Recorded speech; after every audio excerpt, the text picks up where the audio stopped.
নিকৃষ্ট এবং অন্যতম কাজ আমরা মনে করি এটা মানবাধিকার পরিপন্থী একটা কাজ হয়েছে এবং আমরা খুবই ব্যথিত যে সরকার যেখানে সবাইকে বলছে শান্ত থাকার জন্য তার মানে কি? তার মানে সরকার জানে যে অশান্ত হওয়ার পরিস্থিতি তৈরি হতে পারে, কিন্তু কেন সেই সময়ে এই সমস্ত নাজুক জায়গাগুলো সেই সমস্ত জায়গাগুলোতে কেন পর্যাপ্ত পাহারাদারের ব্যবস্থা ছিল না, পুলিশ বা সেনাবাহিনীর অবস্থান ছিল না, সেটা আমাদের কাছে একটা রহস্য। এখানে আমি প্রথম আলোর ডেপুটি এডিটর আছেন, সাজ্জাদ শরীফ আছেন, এদিকে আরও আমাদের রাজু ভাই আছেন, টিপু সুলতান ছিলেন এখানে। আমরা মানে আমাদের এই বেদনা এবং আমাদের সংহতি প্রকাশের ভাষা নেই। আমরা আজকে সারাদিন নানা কর্মসূচিতে ব্যস্ত ছিলাম, আমাদের মিছিল ছিল, কর্মসূচি ছিল, তারপরেও আমরা সবাই মিলে ছুটে এসেছি। আমরা মনে করি যে আমরা আমাদের জীবন এবং রাজনীতি যেটা, সেই মত প্রকাশের স্বাধীনতাকে আমরা বজায় রাখবো। আমাদের কারোর সাথে কারো দ্বিমত থাকতে পারে, কিন্তু সেটা কখনোই সেটা হবে যুক্তি দিয়ে, সেটা কখনোই শক্তি প্রদর্শন দিয়ে না। আমরা অত্যন্ত ব্যথিত এবং আমরা তীব্র নিন্দা জানিয়েছি। আজকে এখানে আমাদের নেতৃবৃন্দ আছেন, বিশেষ করে রাষ্ট্র সংস্কার আন্দোলনের সভাপতি ইসলাম কায়ুমবে আছেন, আমাদের এই জোটের মুখপাত্র নাহিদ ইসলাম আছেন, ওনারা কিছু কথা বলবেন। আপনারাও পরিদর্শন করলেন সবাই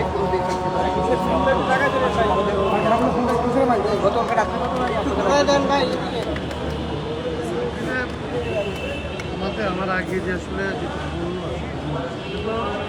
অসম্ভব দুর্ভাগ্যজনক একটা ঘটনা। এমনিতেই শোকাক্রান্ত একটা দেশে কেউ কেউ তো আসলে গতকালকে আগুনের উল্লাস করছে।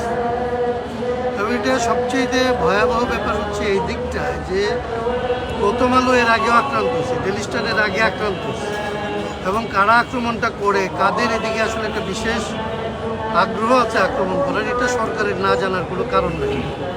এবং গতকালকে যেটা মঞ্জু বললো যে এরকম আশঙ্কা তো সরকারের জানা ছিল, তারপরেও তারা কোনো ব্যবস্থা নেন নাই, কিংবা যাদেরকে পাঠানো হলো এখানে তাদের আমরা কোনো ধরনের তৎপরতা দেখলাম না। তাদের যে মৌনতা, সেটা হচ্ছে আগের অনেকগুলো ঘটনার সাথে মিলে যায়, যে এক ধরনের আমি যেটাকে বলি যে সক্রিয়ভাবে নিষ্ক্রিয় থাকা, পরিকল্পিতভাবে নিষ্ক্রিয় থাকা এবং ঘটতে দেওয়া। এইটা খুব অশনি সংকেত বাংলাদেশের জন্য, কারণ আমরা যাদের উপরে এই সময় ট্রানজিশনের দায়িত্ব দিচ্ছি, যারাই দেশকে এই রকমের একটা ফেসিজমের হাত থেকে গণতন্ত্রের পথে উত্তরণের জন্য কাজ করবে সবাইকে নিয়ে, তারা যদি কারো কারোর প্রতি পক্ষপাত করে, এবং সেটা যদি আসলে সন্ত্রাসীদের প্রতি পক্ষপাত হয়, অগ্নি সন্ত্রাসীদের প্রতি পক্ষপাত হয়, যারা পত্রিকা মানুষের কথা বলার জায়গায় এগুলিকে আসলে বন্ধ করে দেওয়া, তাদের প্রতি পক্ষপাত হয়, তাহলে তো এটা খুবই ভয়াবহ একটা ব্যাপার। এবং আপনি একটা নির্বাচনের মুখে দাঁড়ানো এরকম সময় যে সংবাদটা আসলে জাতিকে দেওয়া হলো, এটা কোনোভাবেই কাঙ্ক্ষিত। আমরা এই ঘটনাগুলির জন্য সরকারের আসলে তার যে গাফিলতি আছে কিংবা তার যে নিষ্ক্রিয়তা আছে, সক্রিয় নিষ্ক্রিয়তা আছে, এইটার জন্য তাদেরকে জবাব দিতে হবে। তাদেরকে সমস্ত রাজনৈতিক দলের সাথে কথা বলতে হবে, এগুলি জনগণের সামনে পরিষ্কার করতে হবে কেন তারা বারবার ফেল করে যাচ্ছে। আগামী নির্বাচন তাহলে কিভাবে হবে। এবং আর যাই হোক, শেখ হাসিনার আমলেও তো ধরেন পত্রিকার অফিসে আগুন দেওয়া হয় না। শেখ হাসিনার আমলে এরকম ছায়ানট কিংবা আরেকটা প্রতিষ্ঠানে গিয়ে রাতের বেলায় আগুন দেওয়া হয়েছে এবং প্রতিষ্ঠান দাঁড়ায় থাকছে, সরকারের এই সমস্ত বাহিনী দাঁড়ায় থাকছে, এই ঘটনা ঘটে নাই। এরা একটা পর্যায় তৈরি করার চেষ্টা করতেছে যেখান থেকে মানুষ বলবে যে এর চাইতে আগেই ভালো ছিল। এই ধরনের চক্রান্ত ষড়যন্ত্র যারা আসলে এই পতিত স্বৈরাচারের সাথে মিলে করতেছে, তারা সংখ্যায় তো খুবই কম মানুষ। তাদেরকে এই আধুনিক যুগে ফুটেজ দিয়ে চিহ্নিত করা সম্ভব এবং তাদেরকে যথাযথ আইনি প্রক্রিয়ার মধ্যে তাদের বিচারের ব্যবস্থা করতে হবে বলে আমরা দাবি করি। ভাইয়া, ওই সংখ্যায় যারা কম, মানে তাদের বিশেষ করে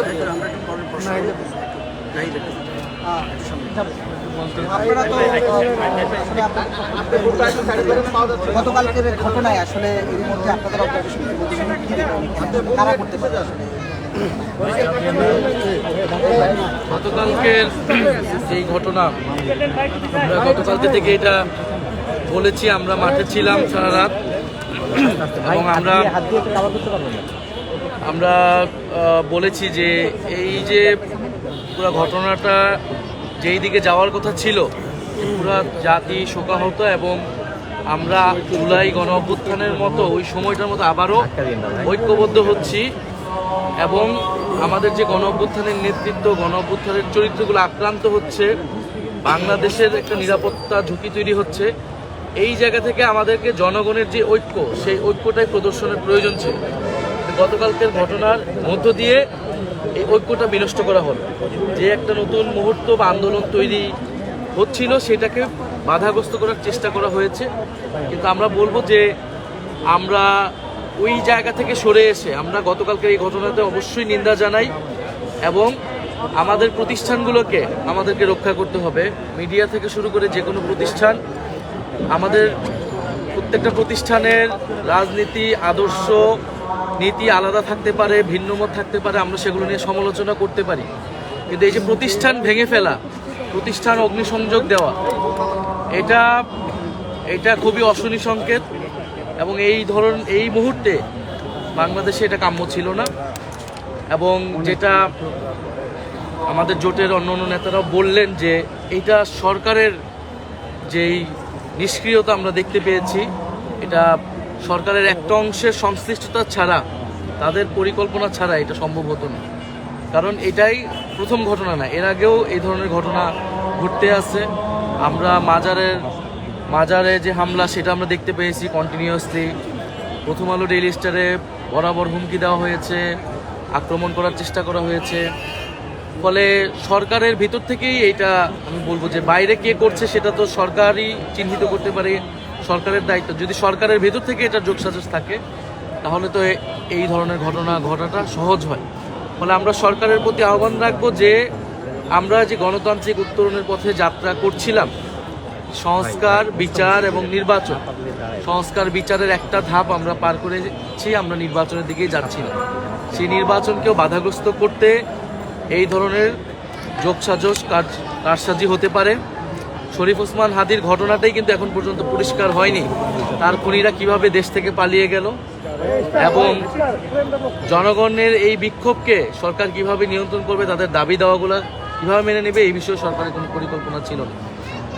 ফলে আমরা আমাদের স্পষ্ট বার্তা এটাই যে শরীফ ওসমান হাদির যে খুন, এই খুনের বিচার আমরা চাই এবং সেই খুনিরা যদি ভারতে পালিয়ে থাকে অবশ্যই ভারত সরকারকে চাপ দিয়ে সেই খুনিসহ জুলাই গণহত্যাকারী যে খুনিরা রয়েছে তাদেরকে দেশে ফেরত আনতে হবে এবং গতকালকের এই যে ঘটনাগুলোর সাথে যারা ঘটিয়েছে তাদেরকে গ্রেফতার করতে হবে, বিচারের আওতায় আনতে হবে এবং সরকারের ভিতরে যারা জড়িত তাদের বিরুদ্ধেও ব্যবস্থা নিতে হবে।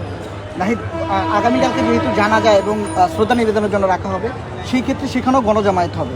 আসলে দেশবাসীকে এবং তরুণ প্রজন্মকে কালকের ইস্যুকে কেন্দ্র করে কোনো আহ্বান আছে, যেহেতু এখনো থ্রেড রয়েই গেছে বিভিন্ন ইস্যু?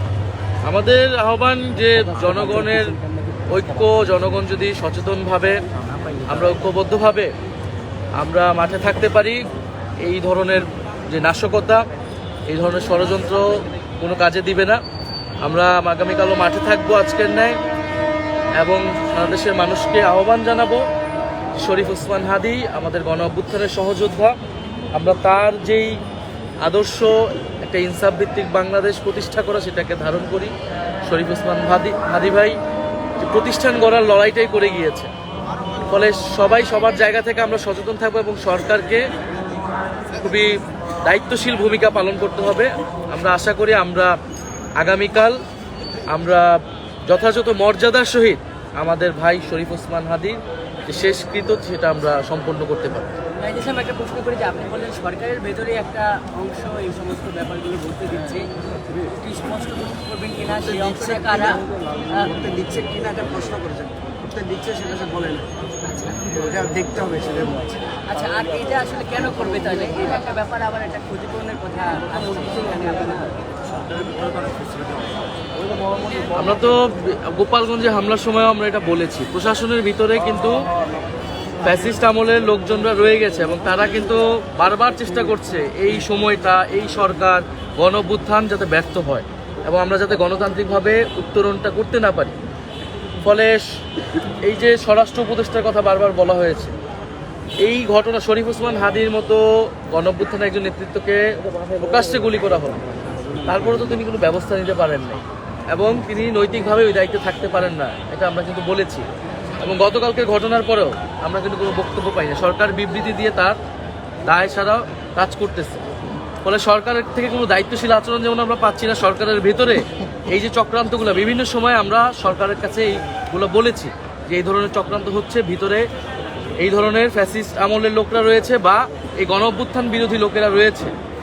ফলে সেই জায়গা থেকে, কারণ গতকালকের ঘটনা এটা পুরো বাংলাদেশ দেখেছে যে কিছু মানুষ এখানে এসে যেই নাশকতা করেছে, যদি প্রশাসন চাইলে এটা থামাতে পারত, সরকার যদি চাইলেই এই জায়গায় একটা বোল্ড স্টেপ নিতে পারত, কিন্তু তারা সেটা নেয়। স্বরাষ্ট্র উপদেষ্টা এখানে পর্যন্ত আসেনি, স্বরাষ্ট্র উপদেষ্টা আসে নাই, কোনো মুভমেন্ট নাই। তথ্য উপদেষ্টা নতুন যিনি হয়েছেন তার কি বক্তব্য আমরা কিন্তু কিছুই পাইনি। ফলে আমরা দেশবাসীর প্রতি এটাই আহ্বান করব, বাংলাদেশের প্রতিষ্ঠানগুলা, মিডিয়া এবং যে কোনো প্রতিষ্ঠানের নিরাপত্তা আমাদেরকে দিতে হবে। এবং আগামীকাল শরীফ ওসমান হাদির যেহেতু জানাজা, সেই জানাজায় আমরা সকলে ঐক্যবদ্ধভাবে অংশগ্রহণ করব, শ্রদ্ধা এবং মর্যাদার সহিত আমরা তার শেষ বিদায় দিতে চাই। ডান, ঠিক আছে, ঠিক আছে। আমরা ডেইলি স্টারে